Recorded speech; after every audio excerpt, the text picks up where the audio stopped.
감사합니다. 우리 성도님들과 함께 인사 나누시면서 또 말씀에 떠볼때도록 하겠습니다. 우리 함께 예배를 통한 은혜를 나누어 갑시다. 함께 인사 나누겠습니다.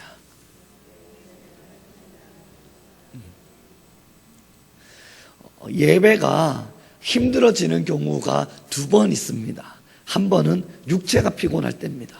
그때는 영적으로 아무리 갈급해도 육체가 너무너무 고단하면 피곤함이 몰려올 때가 있습니다. 이걸 제가 언제 경험했냐면 한 3일 정도의 금식을 하고 밤을 새고 기도할 때에 너무 육체가 고단한 겁니다. 영적으로 너무너무 갈급했어요.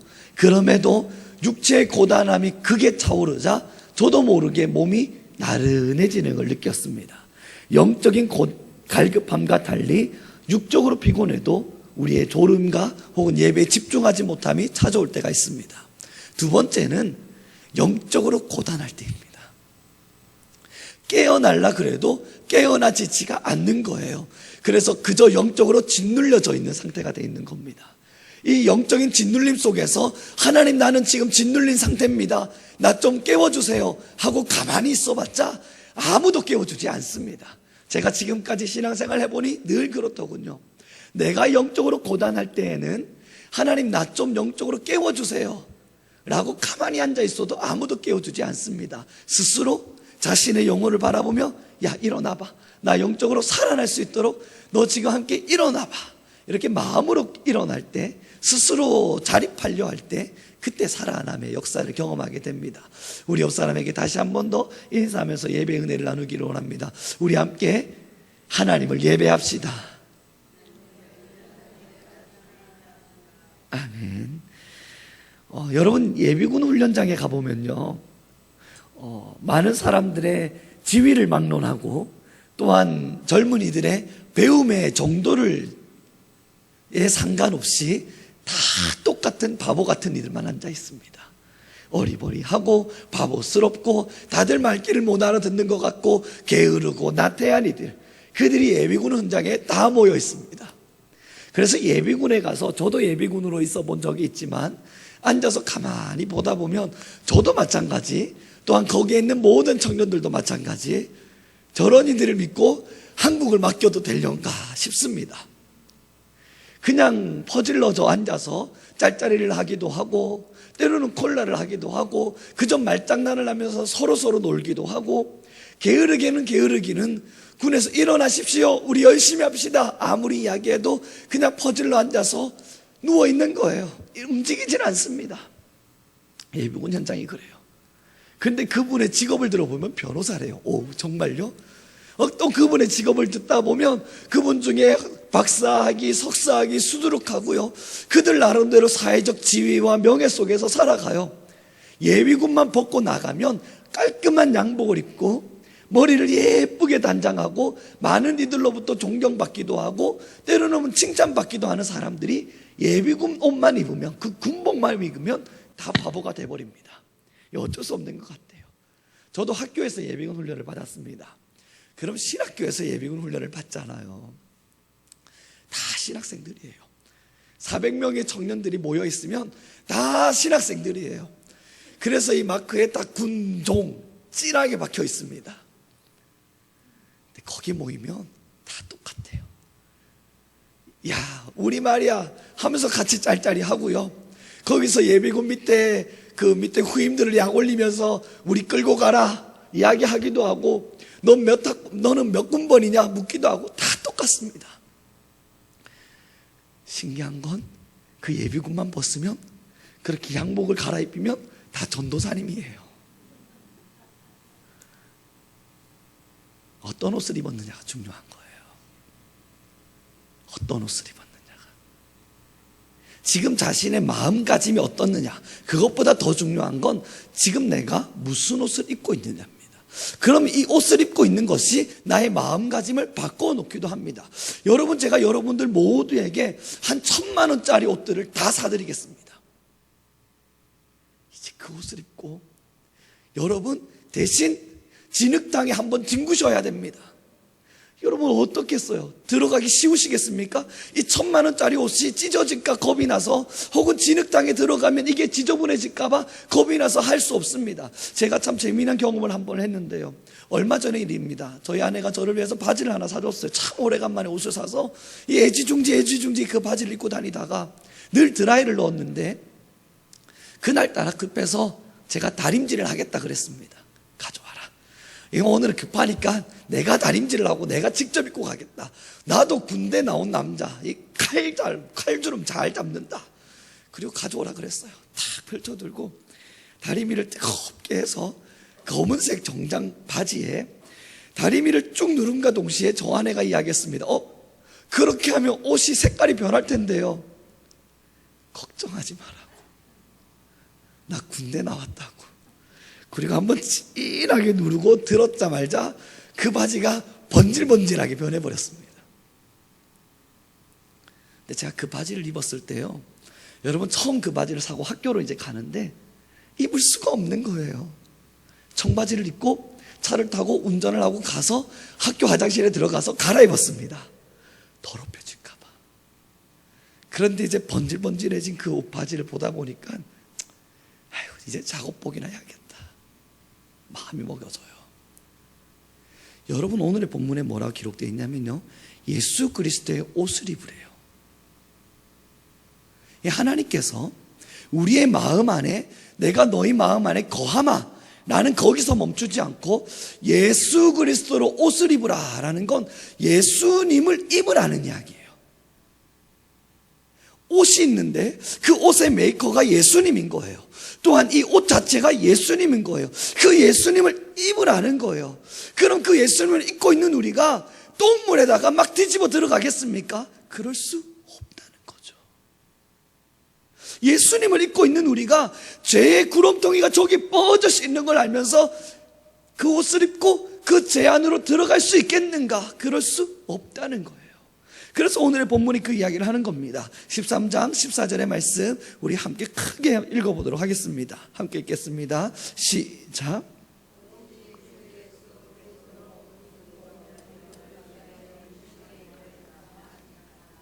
아멘.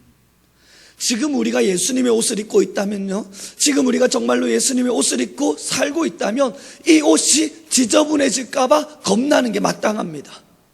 내 삶을 통해 예수님의 이름에 똥칠이 찔까, 혹은 내 삶을 통해 예수님의 이름이 지저분해질까 겁나는 것이 마땅한 겁니다. 세상 수많은 사람들이 예수님을 욕할 때 있습니다. 예수님에 대해서 비방할 때 있어요. 근데 그 비방을 자세히 듣다 보면 두 가지의 경우로 나뉘는 것 같아요. 하나는 진리 때문에 비방합니다. 예수님만 진리냐? 예수님만 그리스도냐? 어떻게 예수 그리스도만 믿는다고 천국 갈 수 있느냐? 교회가 왜 그렇게 믿음 안에서 배타적이냐? 저는 확신합니다. 그런 비방은 들어야 돼요. 그 비방은 들어도 괜찮아요. 왜냐하면 이것이 진리이기 때문에. 진리는 바꿀 수 있는 게 아니지 않습니까? 진리라고 하는 것은 하나인 거예요. 절대적인 거예요. 변할 수 없는 거예요. 그래서 그것을 보고 우리는 진리라고 이야기를 하는 거예요. 진리가 변한다면 그건 그때부터 진리가 아닌 게 됩니다. 하나님의 말씀의 진리 속에 나 외에는 다른 신이 없느니라 정확하게 말씀하셨는데, 그것이 아니라 말하면 그것은 이 진리를 변화시킨 거기 때문에 어쩔 수 없습니다. 그 비방은 받아야 돼요. 근데 두 번째 비난이 있어요. 예수님을 믿는 사람이 왜 그래? 예수님 믿는 너나 나나 뭐 큰 차이는 없는 것 같아. 너도 욕심부리네, 나도 욕심부리고. 너도 욕하네, 나도 욕하고. 너도 죄짓네, 나도 죄짓고. 무슨 차이가 있니? 예수님 믿는 사람 다 똑같아. 아니, 믿는 사람 더 하더라. 이 비방은 들으면 안 되는 거예요. 이 성경의 수많은 위인들이 하나님의 이름으로 비방받은 적이 있습니다. 성경의 많은 이들이 예수 그리스도의 믿는 자들을 향해서 많은 자들이 손가락질 한 적이 있습니다. 그러나 그들의 삶 때문에 비방한 적은 없습니다. 그들이 가르치고 있는 진리가 너무 배타적인 것 같아서, 자기들만 믿음이 있다 이야기하는 것 같아서, 정말 하나님만 진리냐, 하나님에게만 믿음이 있느냐, 그것으로 비판한 적은 있고, 그것으로 뭔가 우리를 향해서 손가락질한 적은 성경에 기록되어 있지만 그들의 삶을 보고 비방한 적은 없어요. 사랑하는 우리 성도 여러분, 예수님을 믿는 사람은 예수님을 믿음과 동시에 예수 그리스도로 옷을 입는 겁니다. 그 옷을 입었으면 나의 행동과 언어와 마음가짐으로 예수 그리스도의 이 옷이 지저분해질까 봐 늘 노심초사하는 겁니다. 1,000만 원짜리 옷을 입고 함부로 지저분한 곳에 갈 수 없다면 예수님의 옷을 입은 사람은 더 가면 안 되죠. 비싼 옷을 입고 그것이 구겨질까 봐 겁내는 사람이라면 예수 그리스도의 옷을 입은 순간 이것이 지저분해질까 겁나는 것이 마땅할 겁니다. 오늘의 본문 14절 우리 큰 목소리로 다시 한번 읽어보겠습니다. 함께 읽겠습니다. 시작.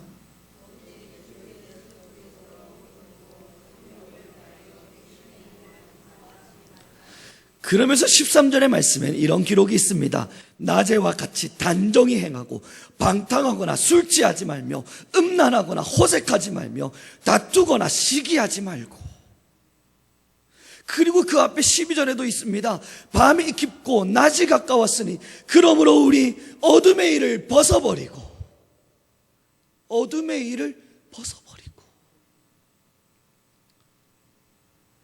한국교회의 문제는 멈춰서 있는 겁니다.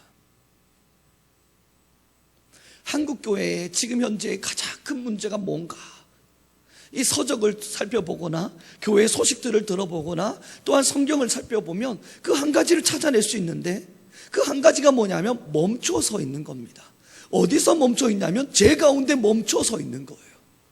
하나님, 나 지금 나약한 존재예요. 그러니 이렇게 죄로 살아가는 거 하나님 이해하셔야 합니다. 성경 어디에도 하나님은 이해하신 적이 없어요. 하나님, 나 지금 부족한 사람이에요. 그러니 지금 이렇게 하나님의 말씀대로 살지 못하는 거 하나님도 수용하셔야 합니다. 그러나 성경 어디에도 그걸 수용하신 적이 없어요.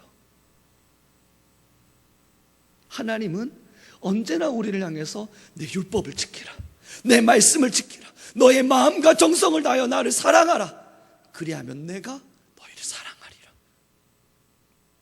사랑하는 우리 성도 여러분, 죄 가운데 멈춰 있으면 예수 그리스도의 옷을 입을 수가 없습니다. 예수 그리스도의 옷을 입기 위해서라면 우리가 먼저 정죄함을 받을 수 있는 깨끗한 장소로 이동하고자 해야만 합니다. 예수 그리스도의 옷을 입기 위해서 그리스도의 옷을 입고 진짜 그리스도인다운 삶을 살아내기 위해서 우리 스스로 오늘의 본문과 같이 낮에와 같이 단정하고 방탕하거나 술 취하지 않기 위해 우리의 심령을 죽게 드려야 합니다. 그러나 이것은 삶의 문제로만 국한되진 않아요. 삶의 문제에서 국한되지 않고 아무에게도 보여지지 않는 이 마음의 상태까지 들어와야 합니다. 하나님은 우리의 심장을 살피시고 우리의 심령의 내부를 살피시고 우리의 내면을 살피셔서 우리의 마음을 감찰하시리니 우리 안에 숨겨져 있는 이 속사람이 밤이라면, 우리 안에 숨겨져 있는 속사람이 방탕하다면, 우리 안에 숨겨진 이 속사람이 음란하고 이 속사람이 죄악되다면 주님은 지금 그것을 바라보고 계십니다. 그리스도로 옷 입으라. 그리스도로 옷 입으라. 사랑하는 우리 성도 여러분, 교회는, 성도는 멈춰서 있는 자들이 아니라 씻는 자들입니다. 날마다 자신을 씻는 자들입니다. 씻는다는 것은 우리를 위하여 죽으신 십자가의 보혈 앞으로 나아오는 겁니다. 그의 피가 아니고서는 우리를 씻을 수 없음을 믿기 때문에 우리 주일학교 때 날마다 불렀던 찬양이 있습니다. 지우개로 지어볼래요 더러운 나의 죄. 다 아시는 거 아닙니까? 그런데 지울 수가 없는 거예요. 예수 그리스도의 보혈이 아니면, 그리스도로 옷 입지 않으면 어떤 것도 지을 수 없는 거예요. 그래서 주님께로 나아옵니다. 십자가의 사랑의 필요를 알고 하나님께로 나아옵니다. 우리의 영혼의 죄를 위해서. 숨겨진 속사람이 죄 가운데 있다면 그 죄를 벗어내고 예수 그리스도 옷 입기 위해서 우리는 주님께로 나옵니다. 여러분, 교회는 멈춰 있지 않습니다. 교회는 날마다 씻어내는 자들입니다. 그러므로 지금 여러분은 행복 가운데 넘치셔야 돼요. 내가 죄인이다, 나 같은 죄인이 살아서 뭐하나. 하나님은 그렇게 말씀하신 적이 없어요. 정말로 예수 그리스도의 이름 앞에 여러분이 나오셨다면 지금 죄 사함을 입었습니다. 문제는 나왔느냐는 게 문제겠죠. 예수 그리스도의 피는 단번 제사로서 저와 여러분을 살려주셨습니다. 그러나 문제는 지금 내가 씻겨지길 원하고 있는가가 문제겠죠. 아무리 지저분하더라도 깨끗한 목욕탕에 한 번 들어갔다 나오면 씻겨지는 거예요. 깨끗해지는 겁니다. 문제는 목욕탕에 들어가지 않는 사람들이에요. 목욕탕에 들어가지도 않으면서 나 깨끗하게 해달라고 외치고 있는 사람들이에요. 정말 깨끗함을 원한다면, 정말로 하나님의 보혈의 피를 원한다면, 그래서 나의 죄사함을 원한다면 이제 우리가 해야 할 일은 목욕탕 안으로 들어가는 거예요. 멈춰서 있는 것이 아니라 나 씻겨야 돼. 이제 나 씻어야 돼. 오늘 지은 죄, 내일 지을 죄, 나아가 지금까지 지었던 많은 죄, 나 이제 씻겨야 돼. 하나님의 목욕탕 안으로 들어오는 거예요. 그리고 들어와서 나와봐요. 여러분, 저녁에 하루 일과를 열심히 사역하고 또 일하고 마치고 저녁에 한번 개운하게 샤워해 보십시오. 특히 여름날 땀을 팥죽같이 뽀죽뽀죽 흘려가면서 칙칙한 몸을 이끌고 하루 종일 일했어요. 그때 간절히 바라는 게 뭡니까? 찬물로 샤워 한번 했으면 좋겠다. 옛날 어르신들은 우통을 벗고 등목 한번 시원하게 했으면 소원이 없겠다. 자기의 몸의 칙칙함을 알기 때문에요. 그리고 집에 가요. 상상하십시오. 온몸이 땀에 젖어서 지금 지저분해져 있는데, 칙칙해 죽겠는데, 이제 여러분 샤워기를 트니까 시원한 물이 나오기 시작해요. 샤워를 시작합니다. 비눗물로 씻고 깨끗하게 샤워해서 나왔어요. 온몸의 피곤이 싹 사라집니다. 그때만큼 하루 중에 개운한 적이 언제 있겠습니까? 너무너무 개운합니다. 정말 행복합니다. 이게 주님 만난 사람입니다. 죄의 죄악 가운데에서 칙칙한 영적인 몸을 이끌고 이제 주님 내가 씻겨지러 왔습니다. 샤워기 앞에 귀찮아도 들어가야 돼요. 몸이 고단해도 샤워기 앞으로 나아가야 돼요. 힘들어도 안 씻고 자고 싶어도 씻으러 가야 돼요. 그리고 씻고 나오면 씻겨주신 주님의 역사 안에서 이야, 행복하다, 정말 정말 개운하다, 내가 살아났다. 이게 교회가 지금 이제 해야 될 일입니다. 사랑하는 우리 성도의 성도 여러분, 멈춰서 있는 건 누구나 할 수 있어요. 죄를 깨닫는 거, 그것도 설교를 통해서 얼마든지 할 수 있습니다만, 이제 우리가 해야 될 일은 설교를 통해서 죄를 깨닫는 것이 아니라, 찬양을 통해서 내가 죄인인 것임을 인정하는 정도가 아니라 주님 앞으로 나아오는 겁니다. 그래서 예수 그리스도의 옷을 입는 겁니다.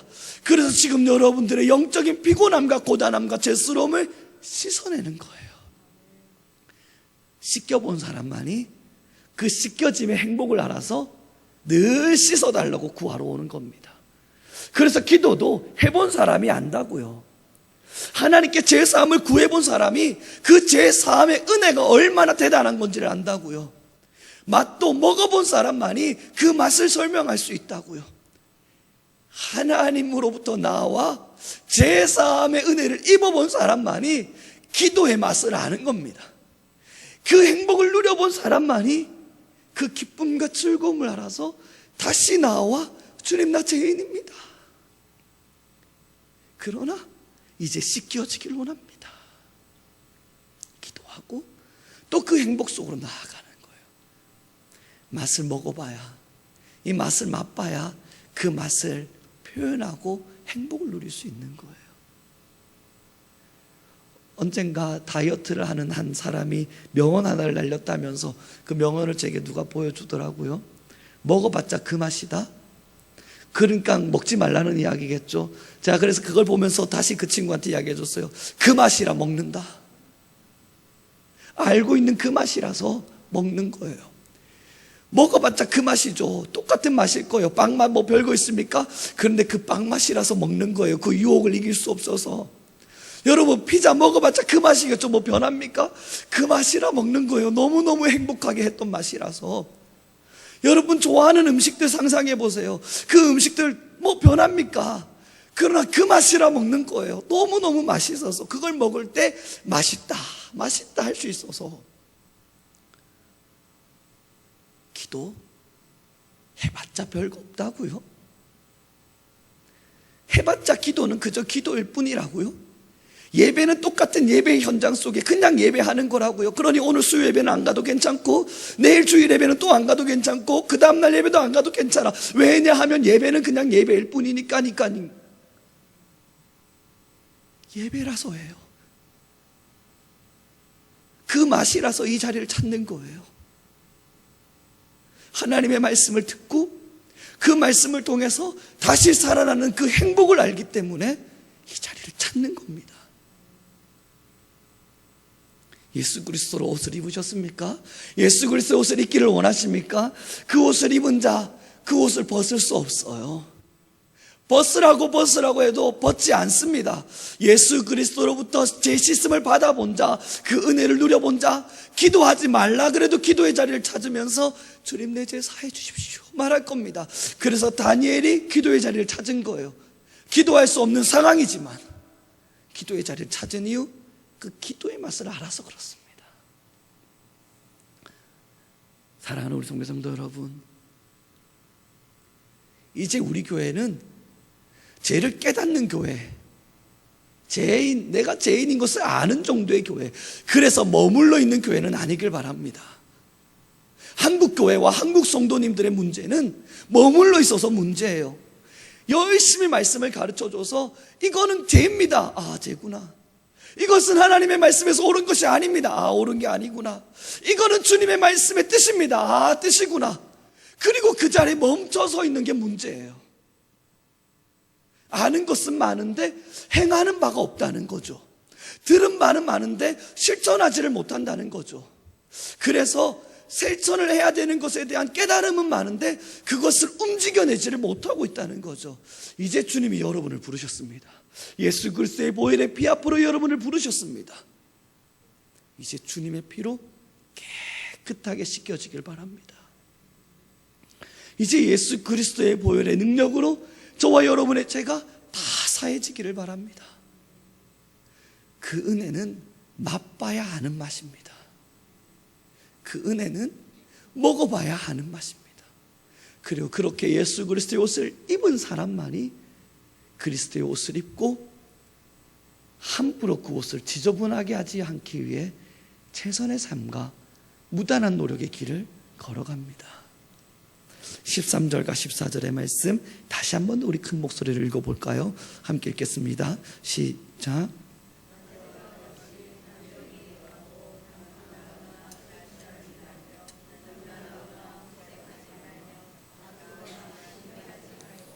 오직 주 예수 그리스도로 옷 입고 정욕을 위하여 육신의 일을 도모하지 말라. 아멘.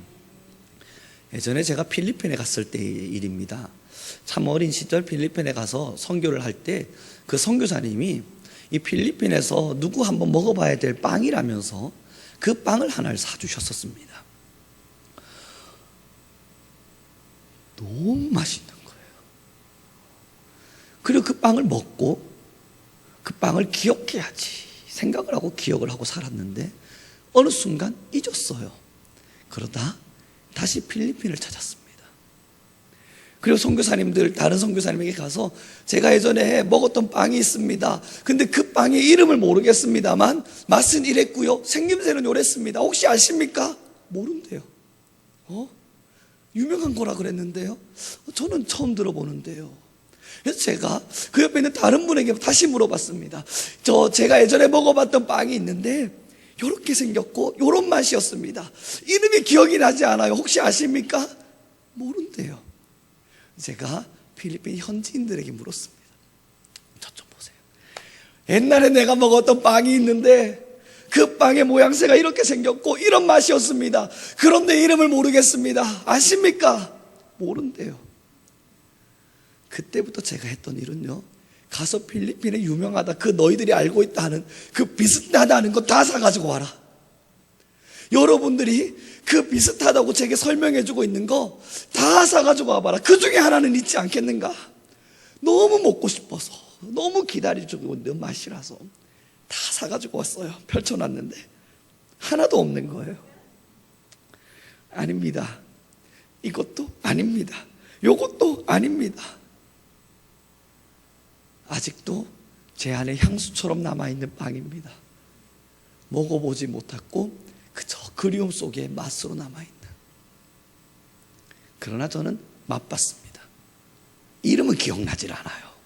그때 들었는데 그의 맛은 기억나요. 하지만 다시는 맛볼 수 없는 맛일 것 같아요.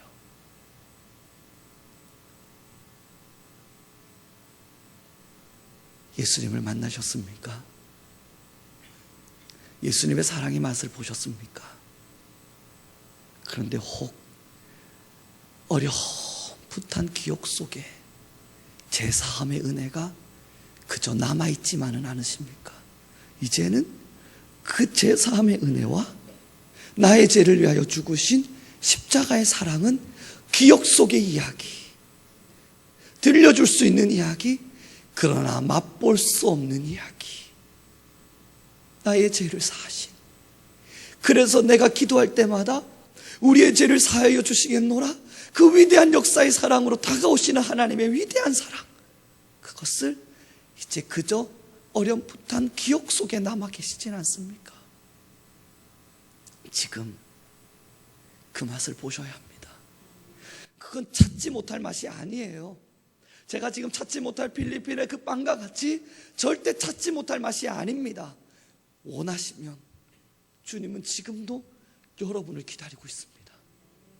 여러분이 바라시면 주님은 지금도 여러분들에게 그 은혜를 나눠주기 위해서 나오라, 너희의 죄가 주홍 같을지라도 내가 흰 눈같이 희게 할 것이며.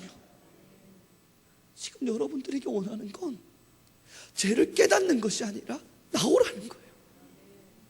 나와서 예수 그리스도의 은혜의 사랑을 다시 힘입어서 그 은혜로 말미암아 다시 살아나라는 겁니다.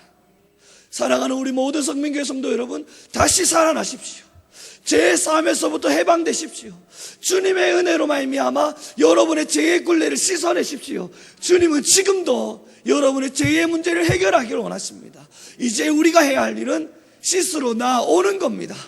주님, 나의 죄를 사하여 주십시오. 씻으러 나오는 겁니다. 피곤할지라도, 고단할지라도, 힘겨울지라도, 하기 싫다 여겨질지라도 죄 씻음을 받고 나면 그만큼 개운할 수 없습니다. 그러므로 기도의 자리와 예배의 자리, 또한 찬양의 자리와 성도 간의 말씀의 교제의 자리, 또한 구역 예배를 통한 나눔의 자리, 그 어떤 것도 게을리할 수 없음은 그 자리가 나의 죄를 사해주는 귀한 자리가 될 것임을 믿기 때문이에요. 만약 그 자리에서 사담이 이루어진다면 사적인 자리겠죠. 그러나 그 자리에서 우리 함께 죄를 위해 기도하자.